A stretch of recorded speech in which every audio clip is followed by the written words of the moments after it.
中国官方将这起发生在新疆乌鲁木齐市火车站的爆炸案件定性为严重暴力恐怖袭击案件，称作案人在火车南站出站口接人处持刀砍杀，同时引爆爆炸装置，造成3人死亡、79人受伤，其中4人重伤。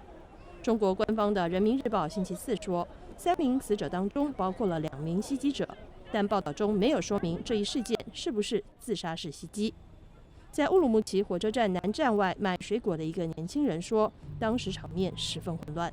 昨天就是大概下午7点10分左右，听见轰的一声，声音特别大，然后看见外面人都跑开了，我们出去一看，可能有爆炸。在发生袭击事件的同一天，中国国家主席习近平刚刚结束对新疆的视察。习近平星期四说，要毫不松懈地打击暴力与恐怖主义。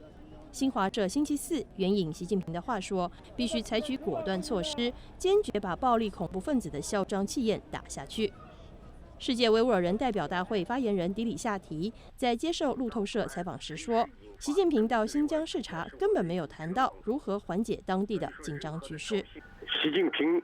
去了当地之后呢，在当地呢，他并没有释放出任何缓解当地局势的任何信息，相反呢，他在鼓动中国的武装人员。而习近平在当地的言论呢，是针对维吾尔人的一种公开的威胁和挑衅。